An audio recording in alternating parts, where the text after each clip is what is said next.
kita buka dalam kitab Ulangan pasal yang ke-6, ayat 4 sampai ayat yang ke-9. Ulangan pasal yang ke-6, ayat 4 sampai ayat yang ke-9. Kita akan belajar malam diberkati Tuhan. Ulangan pasal 6, ayat 4 sampai ayat 9. Dengarlah hai orang Israel, Tuhan itu Allah kita, Tuhan itu Esa. Kasihilah Tuhan Allahmu dengan segenap hati, dengan segenap jiwamu, dan dengan segenap kekuatanmu. Apa yang kuperintahkan kepadamu pada hari ini haruslah engkau perhatikan. Haruslah engkau mengajarkannya berulang-ulang kepada anak-anakmu, dan membicarakannya apabila engkau duduk di rumahmu, apabila engkau sedang dalam perjalanan, apabila engkau berbaring, dan apabila engkau bangun.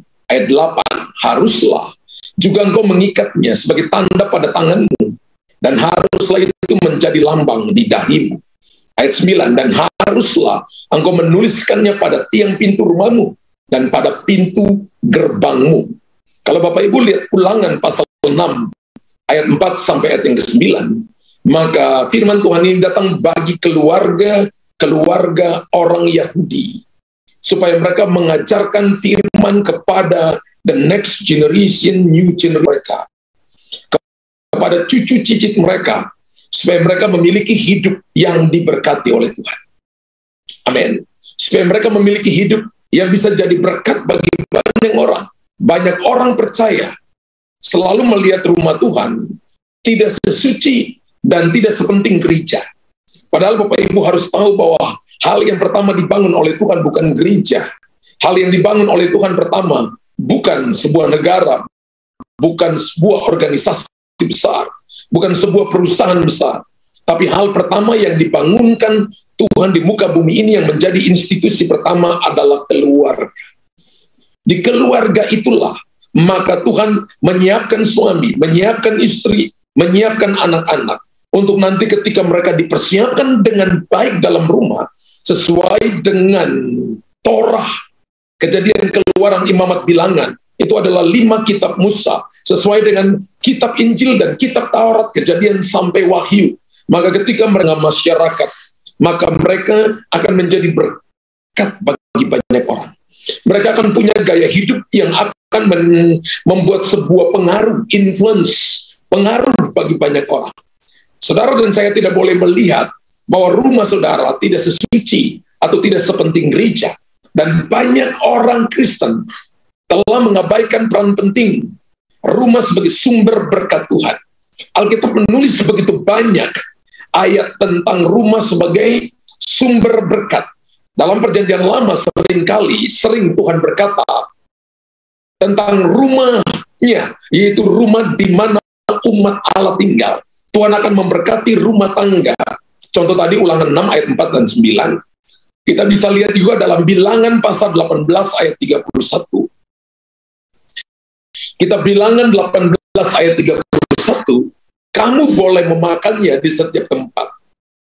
Kamu dan seisi rumahmu masih membalas pekerjaanmu di kemah pertemuan. Alkitab katakan bahwa Tuhan akan memberkati rumah tangga yang melayani Tuhan di kemah pertemuan, yang melayani Tuhan di gereja, yang melayani pekerjaan Tuhan, yang melayani di tempat bisnis pekerjaan seperti melakukan untuk Tuhan. Menurut Kolose pasal 3 ayat 23. Haleluya. Amin. Kerinduan daripada Bapa kita di sorga adalah memberkati keluarga-keluarga sehingga mereka menjadi keluarga yang akan diberkati oleh Tuhan. Diberkati secara kepintaran, hikmat, diberkati dalam prestasi, diberkati dalam segala hal, sehingga kita akan makan di rumah kita dan menjadi berkat. Ulangan 12 ayat yang ke-7. Ulangan 12 ayat yang ke-7 berkata, di sanalah kamu akan makan di hadapan Tuhan Allah dan bersukaria karena dalam segala usahamu engkau diberkati oleh Tuhan Allahmu. Tuhan janji bahwa kita akan makan di hadapan Tuhan, dan kita akan diberkati di hadapan Tuhan. Saya dan seisi rumah saya. Bapak Ibu tulis di kolom komentar, saya dan seisi rumahku akan makan di hadapan Tuhan. Makan di hadapan Tuhan itu di mana? Dalam hadirat Allah, di rumah di mana Bapak Ibu tinggal. Itu artinya Tuhan memandang rumah saudara dan saya. Tuhan memandang keluarga sebagai hal yang amat penting. Pernikahan itu bukan cuma menikah antara laki dan perempuan. Pernikahan itu adalah membangun nilai-nilai kerajaan Allah antara suami yang laki pakai pikiran, perempuan pakai perasaan, lalu dipersatukan untuk mereka membangun sebuah kualitas, bukan nikah dua keluarga. Pernikahan itu adalah nikah dua pribadi yang berbeda yang berasal dari keluarga yang berbeda. Jadi bukan pernikahan dua keluarga. Keluarga hanya mempersiapkan anak-anak kita ketika mereka dewasa, mereka nikah. Lakinya, perempuan keluar meninggalkan rumahnya, meninggalkan ayah dan ibunya, dan bersatu dengan suaminya. Dan Tuhan berkata mereka bukan lagi dua, melainkan satu untuk membangun nilai-nilai Tuhan. Dan Tuhan memulai kehidupan manusia dengan perkawinan. Kemudian jadilah satu keluarga, anak-anak lahir, lalu jadilah sebuah suku, kemudian jadi satu bangsa, kemudian hari ini menjadi all nations, bangsa-bangsa. Bapak Ibu perhatikan baik-baik, komunitas pertama yang Tuhan bangun adalah keluarga. Komunitas pertama, institusi pertama yang dibangun oleh Tuhan adalah rumah tangga. Dan setan mencoba menghancurkan rumah tangga, tapi Tuhan akan terus membangunnya. Karena Tuhan ingin rumah tangga kita menjadi berkat bagi banyak orang. Jadi rumah di mana di dalamnya keluarga tinggal, di mana ada suami, ada istri, ada anak-anak, adalah sesuatu yang penting di mata Tuhan. Amin. Bapak Ibu tulis di kolom komentar, rumah di mana saya tinggal, di mana ada suami, di mana ada istri dan anak-anak, adalah sesuatu yang sangat haleluya. Ya. Oleh sebab itu kita perlu tahu bagaimana agar rumah, bagaimana agar keluarga kita diberkati Tuhan. Berapa banyak yang mau keluarganya diberkati Tuhan? Kan tema khotbah malam ini adalah cara hidup. Bagaimana saudara dan saya mau diberkati Tuhan, yang mau diberkati Tuhan angkat tangan. Kalau Bapak Ibu mau diberkati Tuhan, bagaimana mendatangkan berkat Tuhan atas rumah kita? Bagaimana mendatangkan berkat Tuhan atas rumah tangga kita? Maka ketika saya merenungkan firman, rumah saudara dan saya sebagai rumah Tuhan, house of my glory, rumah kemuliaan Tuhan. Amin. Jadikan rumah saudara, jadi rumah kita menjadi rumah Tuhan. Wow. Saya percaya, saya bisa bayangkan kalau misalnya keluarga-keluarga, suami istri suka berdoa di rumah, maka gereja itu adalah tempat mereka kumpul dan celebration, pesta, bersukaria, menari di hadapan Tuhan. Gereja yang sesungguhnya adalah rumah tangga saudara. Gereja yang sesungguhnya adalah keluarga-keluarga. Mazmur 101 ayat yang kedua berkata, aku hendak memperhatikan hidup yang tidak bercela. Bila engkau datang, aku hendak hidup dalam ketulusan hatiku di dalam rumahku. Bapak Ibu tahu bahwa ketulusan hati itu dimulai dari rumah. Mazmur berkata, aku hendak hidup dalam ketulusan hatiku di dalam rumahku.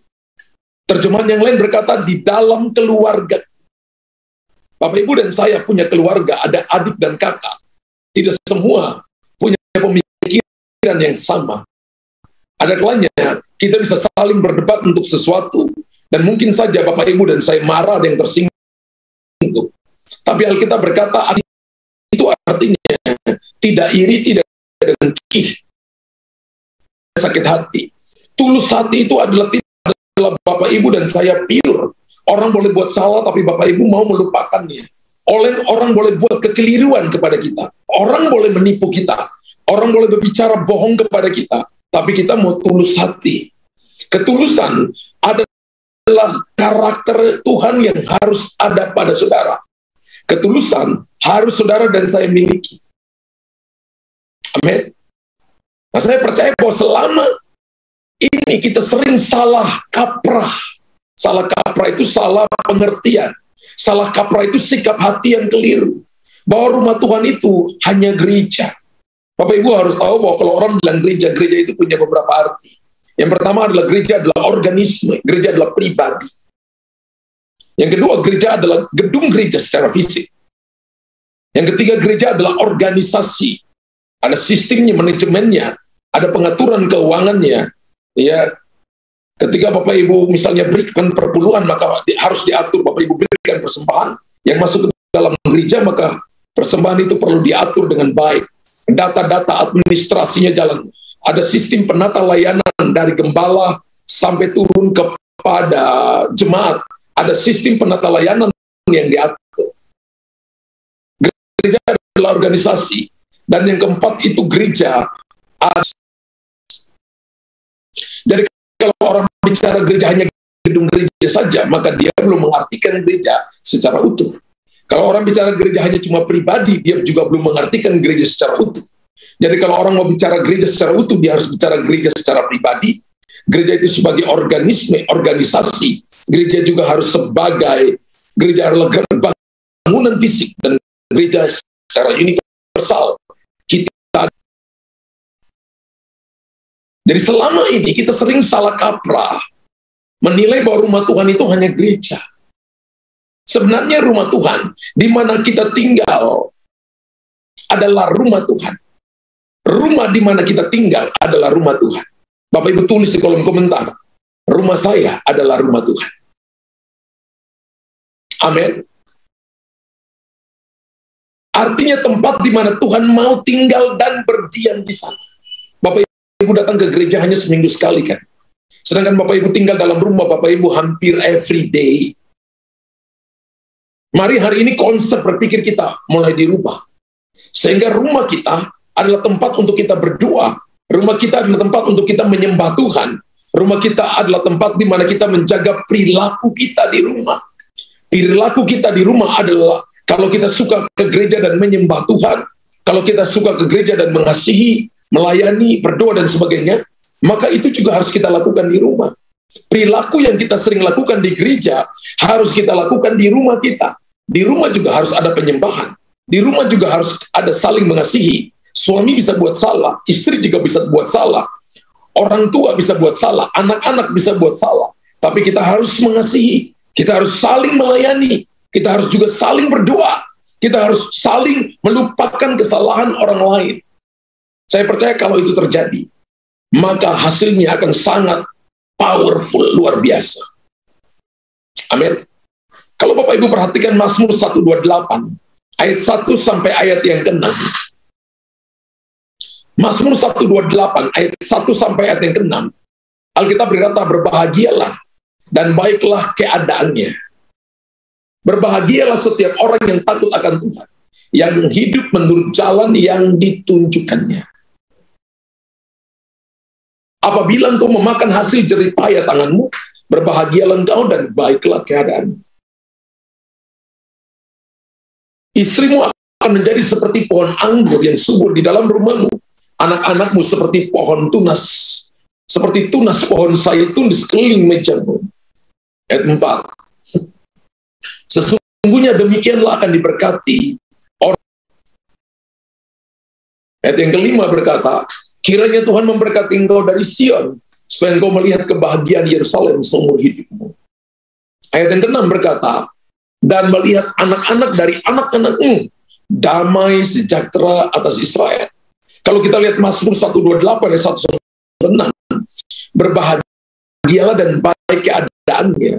Berbahagia dan warga kita itu sehat. Tuhan mau ada damai sejahtera. Tuhan mau saudara dan saya ada banyak berkat bagi saudara. Saya nggak lihat amin di situ. Tulisan amin di situ. Alkitab katakan berbahagia dan baik keadaannya. Wow, istrimu akan menjadi seperti pohon anggur. Pohon anggur itu gambaran sumber sukacita dalam keluarga. Apakah saudara lihat istri saudara sebagai perempuan yang cerewet? atau seperti pohon anggur? Apakah Anda lihat bahwa istrimu adalah teman untuk saudara yang sangat menjengkelkan Anda? Atau Anda lihat istri Anda sebagai teman pewaris kasih karunia?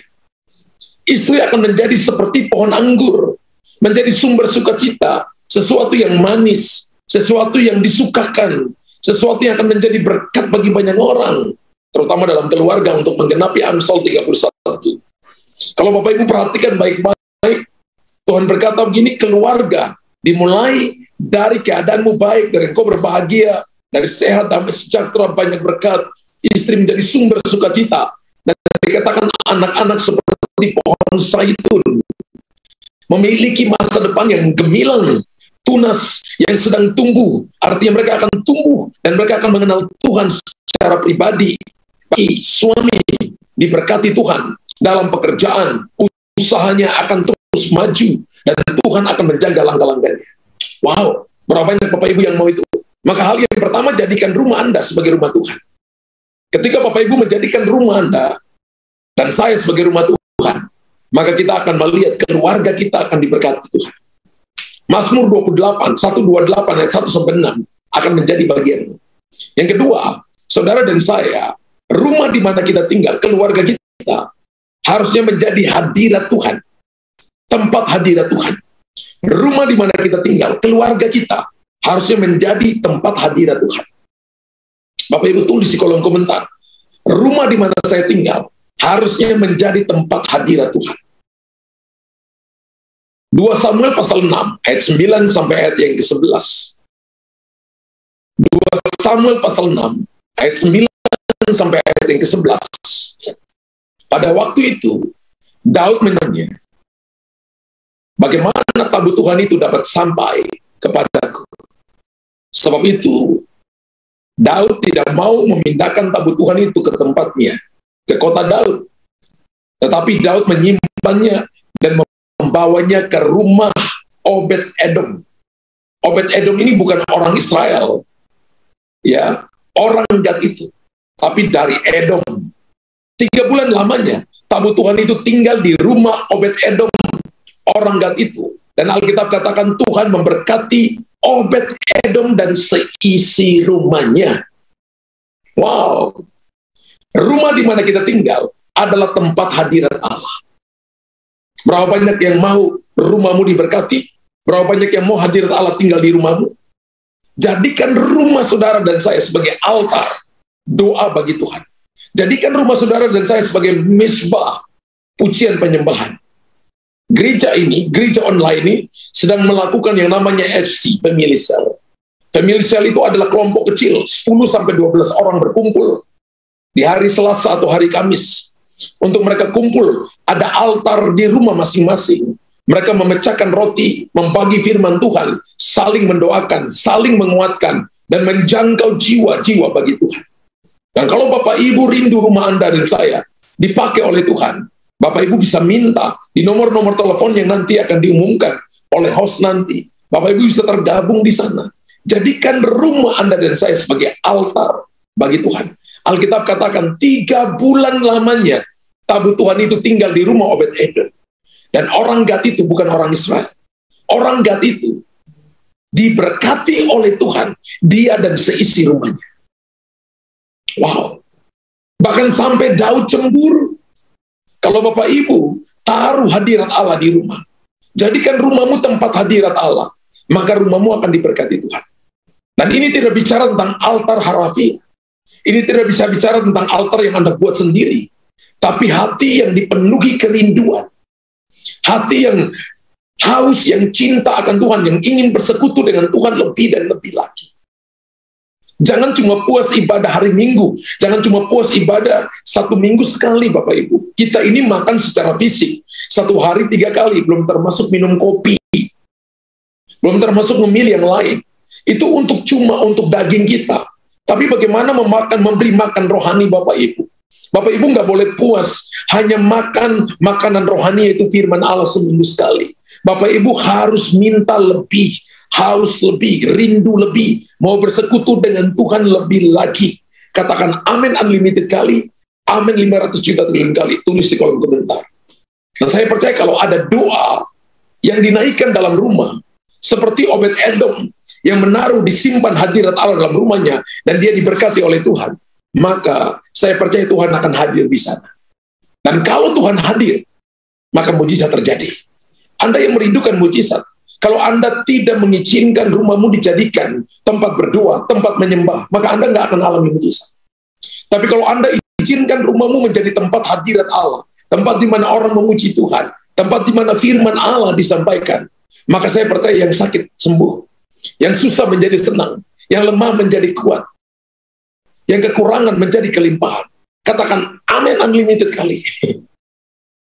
Dan orang yang mengizinkan rumahnya menjadi tempat hadirat Allah akan dipenuhi dengan hadirat Allah, akan merasa betah. Tuhan akan merasa betah, Tuhan akan merasa nyaman tinggal di rumahnya. Orang akan masuk dalam rumah Anda, mungkin rumahmu tidak bagus-bagus amat, tapi orang akan merasa wow, at home. Orang akan merasa damai, sukacita, Tuhan ada di situ. Mungkin rumah Bapak Ibu sangat baik, sangat bagus, tapi tidak ada hadirat di sana, membosankan Bapak Ibu. Kita tidak bisa memuaskan roh kita dengan senolitinya, nggak mungkin. Tapi orang akan puas dengan hadirat, akan puas dengan kehadiran Tuhan, karena kehadiran Tuhan akan membawa kesembuhan. Kehadiran Tuhan akan menghilangkan susah menjadi senang, yang lemah akan diberikan kekuatan, yang kekurangan akan menjadi kelimpahan. Haleluya. Saya percaya ketika itu ada, Bapak Ibu akan menikmati yang terbaik dari Tuhan. Yang ketiga, saya harus membangun bahtera di dalam rumah saudara. Bahtera itu apa? Harus membangun perahu. Ya, kalau kita bicara, kalau kita lihat dari Nunu membangun bahtera, kalau kita lihat dari murid-murid Tuhan Yesus, mereka naik di atas perahu. Kalau gitu, bangunlah perahu keselamatan dalam rumah Anda. Coba kita lihat Ibrani 11 ayat yang ke-7.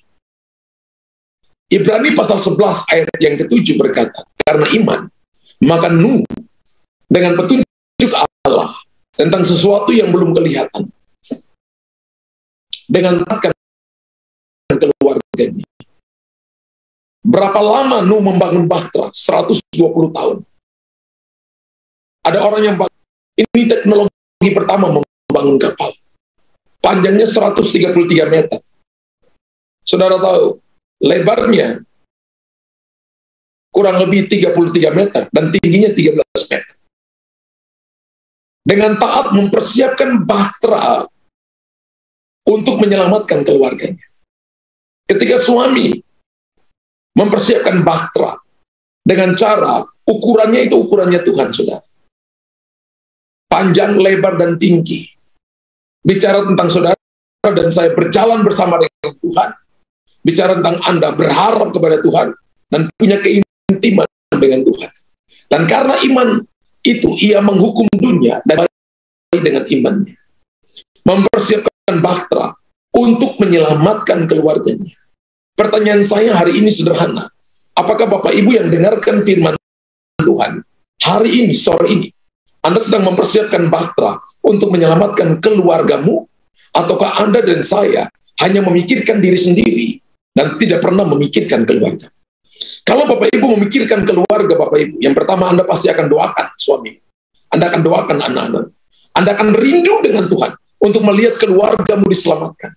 Dan Bapak Ibu harus tahu bahwa Tuhan lebih rindu melihat keluargamu diselamatkan daripada kerinduan. Tuhan hanya mau minta ada konektivitas. Tuhan cuma mau minta ada kerinduan yang dalam, ada seruan yang sampai di hadapan Tuhan. Itu tanda bahwa Anda sedang membangun bahtera. Suamiku keras, istriku tidak mungkin dirubah, anak-anakku keras. Nggak ada yang sulit bagi Tuhan. Bagi Tuhan tidak ada yang tidak mungkin. Bagi Tuhan tidak ada yang mustahil. Tapi bagi orang yang percaya kepadanya juga tidak ada yang mustahil. Dari kisah Nuh ini, kita tahu bahwa ia melakukan segala macam cara untuk menyelamatkan keluarganya. Membangun bahtera 120 tahun. Itu bukan waktu yang singkat. Dan membangunnya bukan di tepi pantai. 8 orang membangun di atas gunung. Orang berkata dia gila. Dia khotbah 400 tahun tahun dan gak ada satu orang pun yang bertobat. Kalau sekarang ini orang berkata, ini hamba Tuhan yang tidak ada urapan. Karena khotbah 400 tahun gak ada orang yang bertobat.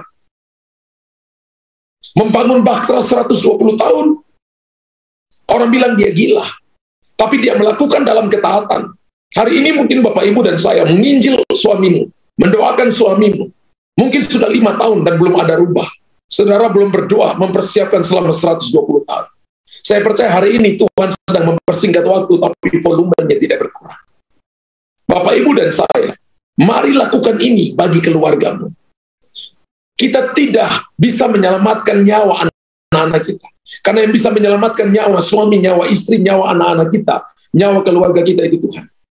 Tapi bagian kita adalah kita bisa mendekatkan anak-anak kita untuk mereka selalu mencari Tuhan setiap hari. Mengingatkan anak-anak saya, untuk mereka baca firman, untuk mereka punya waktu baca firman, untuk mereka ikut ibadah. Every day. Kita nggak bisa selamatkan anak-anak kita. Tapi kita bisa, bahkan saya katakan harus pada Tuhan. Itu cara kita sedang membangun bakti. Saudara tanya kepada saya, Pak Pendeta Luther, Pak Gembala, Pastor Luther, bagaimana caranya? Punya waktu Bapak Ibu untuk sering ngobrol dengan anak-anak kita. Supaya kuasa Allah yang ajaib dinyatakan dalam hidup mereka. Bapak Ibu juga harus tunjukkan dirimu, tunjukkan teladanmu. Kalau Anda suka berdoa, pasti anak-anak Anda ikut. Anak-anak pasti akan ikut. Kalau kita membangun prinsip-prinsip firman Tuhan dalam kehidupan keluarga kita, contoh seperti apa? Saling mengasihi, ada kesetiaan dalam rumah, apalagi ada penghormatan satu dengan yang lain, ada pengampunan dan sebagainya. Saya percaya hal ini pasti akan ditiru oleh anak-anak kita. Bapak Ibu jangan merokok, lalu Bapak Ibu bilang kepada anakmu, "Nak, jangan kamu merokok." Nggak mungkin anak akan ikut. Amin. Bapak Ibu suka minum alkohol dan Bapak Ibu mabuk-mabukan, kemudian pukul meja, banting meja, dan Anda ikut kelakuan Papa. Anda pasti akan ikut mabuk-mabuk. Bahkan bukan cuma haleluya. Kita harus dorong anak-anak kita untuk mereka beribadah kepada Tuhan. Saya percaya kalau sejak dini kita lakukan itu, maka hasilnya Bapak Ibu akan melihat bahwa anak-anak kita akan memprioritaskan Tuhan lebih dulu daripada hal yang lain. Alkitab berkata, ajar mereka waktu mereka duduk berdiri, waktu mereka makan, waktu mereka tidur. Mereka tuliskan itu di dahi mereka dan ingatkan mereka untuk mereka mencari Tuhan dengan sungguh-sungguh. Wow. Ketika kita melakukan ini, dari poin yang ketiga, kita membangun perahu kehidupan atau bahtera kehidupan. Saya percaya bahwa rumah kita akan menjadi rumah berkat bagi banyak orang. Orang keluarga Anda akan datang dan akan menikmati berkat Tuhan. Haleluya. Hal yang keempat itu adalah Bapak Ibu, saya pernah pergi ke rumah orang lain, pernah ke rumah, dan saya lihat ada tulisan at home, tapi saya rasa dalam roh, ada something wrong, sesuatu yang salah di sana. Kepada keluarganya. Suaminya pergi meninggalkan dia 20 tahun. Roh Kudus beritahukan kepada saya, ibu ini sakit hati 20 tahun, dan dia punya sakit ma yang akut. Dan saya tanya kepada ibu, suami ibu pergi tinggalkan ibu 20 tahun, dan ibu sekarang mengalami sakit ma 20 tahun. Dan ketika dia dengarkan perkataan Tuhan itu, dia jatuh, dia histeris, dan dia manifestasi di rumahnya, di ruang tamunya tulisan at home. Tapi sesungguhnya tidak at home. Itu sesuatu yang cuma secara harafiah, itu tidak hidup dalam hatinya. Jadikan rumah home artinya sebuah tempat tinggal. Home artinya di mana anak-anak pulang, suami pulang, istri pulang. Itu merasakan nyaman, merasakan damai, merasakan ada kasih penerimaan. Sekalipun dia salah, dia berbuat salah, tapi ketika dia pulang ke home, dia merasa ada penerimaan, ada suasana pengampunan di sana. Ingat bahwa haus itu pun penjahat pulang ke haus. Tapi orang-orang benar pulang ke home.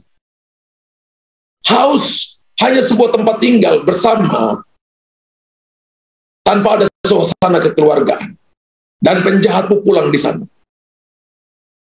Orang berdosa pulang di sana. Tapi home akan membuat orang yang berdosa, akan orang yang tadinya kasar, akan jadi lemah lembut.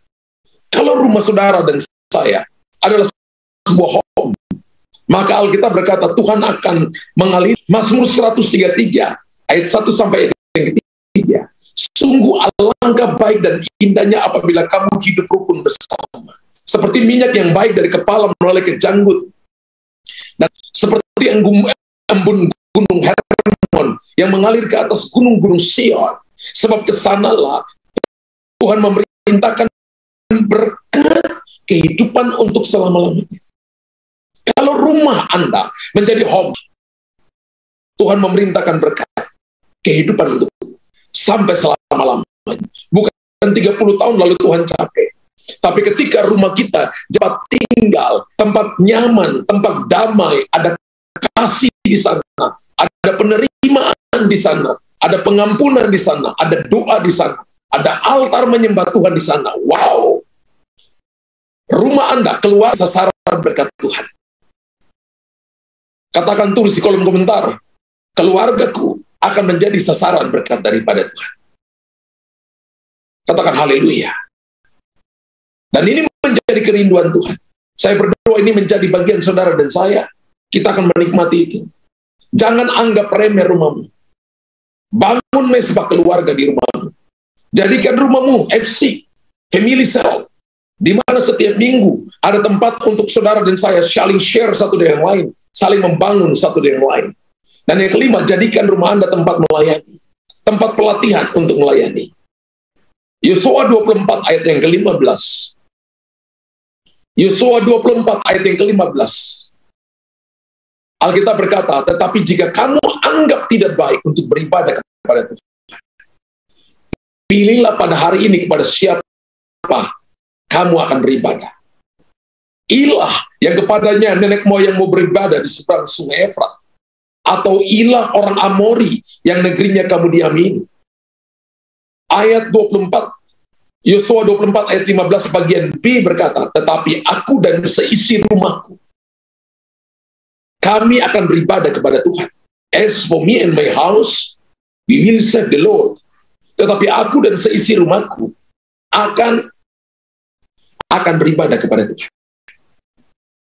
Kalau kita mau jadi berkat bagi banyak orang, maka saudara dan seisi rumahmu harus beribadah kepada Tuhan.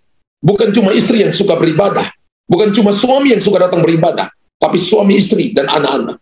Aku dan seisi keluargaku. Bapak Ibu, ini adalah waktunya di mana kita harus mengajak seisi keluarga kita datang beribadah kepada Tuhan. Ini waktunya di mana Bapak Ibu harus bawa seisi keluarga kita. Latih, rumah adalah tempat pelatihan untuk melayani. Rumah kita harus menjadi tempat seperti gereja, tempat untuk latihan melayani, tempat untuk baca Alkitab, tempat untuk melayani, berkomitmen satu dengan yang lain, tempat untuk membangun kesetiaan, membangun komitmen satu dengan yang lain, saling menerima satu dengan yang lain. Amin. Dan kita harus punya sebuah komitmen yang kuat dengan Tuhan, bahwa keluarga adalah institusi yang dibangun oleh Tuhan untuk kita melayani satu dengan yang lain. Rumah adalah tempat kita belajar melayani. Tulis di kolom komentar, rumahku adalah tempat untuk saya belajar melayani dengan baik. Saya percaya kalau orang di rumah tidak pernah bisa melayani dengan baik, sampai tidak mau cuci piring, saya percaya dia juga tidak akan mau melayani pribadi-pribadi dengan baik. Kalau dia tidak bisa mengurus tanggung jawab di rumah dengan baik, maka tanggung jawab yang diberikan ke gereja pun, yang diberikan kepada dia pun tidak bisa diurus dengan baik. Jadi kalau Bapak Ibu mau kasih seseorang tanggung jawab, maka lihat dulu apakah dia beres di rumah atau tidak. Kalau dia tidak bisa beres di rumah, maka apapun yang diberikan kepada dia juga tidak beres. Kalau dia tidak bisa bersama, maka saya percaya bahwa dia juga tidak akan bisa dipercayakan apapun. Haleluya. Saling melayani satu dengan yang lain. Amin. Itu adalah modal yang luar biasa agar memiliki hati seorang hamba. Mulai dari rumah saudara, melayani seorang dengan yang lain. Ada kalanya saya, kalau ke Jakarta pun ada kalanya saya cuci piring. Bagi saya, anak-anak makan, istri saya makan, ada kalanya saya cuci piring. Satu waktu saya pernah pergi pelayanan, belum kenal sama Ibu Lili 1 bulan. Saya tinggal di rumah gembala. Hari pertama, saya lihat ketika makan, saya lihat gembalanya, istrinya, itu angkat piring dari meja, kemudian mereka yang cuci piring. Besok paginya, ketika sarapan pagi, saya yang makan lebih cepat, dan saya yang angkat piring mereka, dan mulai hari itu, saya yang cuci piring. Biar saja, saya katakan saya sudah terbiasa cuci piring. Saya sudah terbiasa kerja dari SMP. Saya sudah terbiasa kerja di rumah tante, di rumah om saya sudah terbiasa kerja. Dan saya melakukan itu, terbiasa melayani. Haleluya. Bapak Ibu perhatikan baik-baik, kalau kita tidak terbiasa melayani, maka kita akan sulit memiliki hati seorang hamba. Saya percaya saling mengasihi, itu menjadi landasan dalam rumah kita. Suami bisa buat salah, istri bisa buat salah, anak-anak bisa buat salah, asisten keluarga bisa buat salah. Tapi saling mengasihi itu perlu. Semua yang masuk dalam rumah, panggil mereka kakak. Tidak boleh panggil dengan nama mereka. Langsung misalnya namanya siapa namanya? Kalau misalnya namanya A, nggak boleh panggil A, tapi kakak A. Kalau itu adikmu, kamu harus panggil adik. Sehingga di rumah, kami mau hapuskan pikiran dari anak-anak kami, bahwa rumah ini adalah saling mengasihi, saling melayani. Saya percaya itu modal yang hebat, belum sempurna. Tapi kami terus tiap hari mengingatkan anak-anak kami. Anak-anak yang bersama-sama dengan kami, yang melayani bersama dengan kami ajarkan mereka supaya mereka memiliki hati hamba. Saya kamu di tempat pekerjaan, kamu pemimpin, kamu bos. Tapi gereja adalah tempat untuk melatih hatimu, untuk memiliki hati seorang hamba. Kamu jadi asyir, kamu melayani jemaat, memperhatikan jemaat, mendoakan mereka untuk memiliki hati hamba. Dan itu modal yang hebat untuk menjadi pelayan Tuhan yang sejati. Bahkan rumah juga adalah menjadi saling tempat mengampuni. Saya dulu sakit hati dengan papa saya, sehingga saya ajarkan kepada anak-anak saya. Ada kalanya di rumah kami asisten-asisten saya, asisten-asisten keluarga buat salah dan anak-anak saya marah. Saya katakan turun, ketemu sama kakakmu dan minta maaf dari kakakmu. Kamu udah marahin dia, kamu sudah ngomong perkataan yang mungkin keliru, salah, saling ampuni. Wah, itu sesuatu yang gak mudah bagi saya dulu ketika melakukannya. Tapi itu dibangun di dalam keluarga kami sehingga itu menjadi sebuah lifestyle, gaya hidup. Sehingga semua orang yang terkoneksi dengan kami harus punya gaya hidup seperti ini, saling mengampuni. Karena bagi saya begini, seisi rumah kita harusnya belajar untuk melayani. Seluruh penghuninya harus belajar untuk saling melayani satu dengan yang lain supaya kita diberkati oleh Tuhan. Saya percaya bahwa rumah di mana kita tinggal adalah tempat di mana Tuhan juga mau tinggal bersama dengan kita. Katakan amin. Katakan rumah di mana saya tinggal harusnya juga menjadi tempat di mana Tuhan juga tinggal bersama-sama dengan saya. Oleh sebab itu jadikan rumah kita home, damai, sukacita, penuh kekeluargaan. Maka saya percaya kita akan menjadi orang-orang yang diberkati untuk memberkati orang lain. Itu adalah cara hidup orang yang diberkati oleh Tuhan. Kita menjadikan rumah kita adalah rumah Tuhan. Kita menjadikan rumah kita adalah rumah Tuhan. Yang kedua adalah rumah kita adalah tempat hadirat Tuhan ada. Yang ketiga adalah kita harus membangun perahu keselamatan atau bahtera keselamatan menurut Ibrani 11 ayat yang ke-7. Dan yang keempat adalah saudara dan saya, jadikan rumah Anda benar-benar home dan bukan house. Dan yang kelima, Jadikan rumah Anda untuk tempat pelatihan, adalah tempat melayani satu dengan yang lain. Berapa banyak Bapak Ibu yang malam ini datang dan Anda berkata, kami sungguh amat diberkati oleh Tuhan.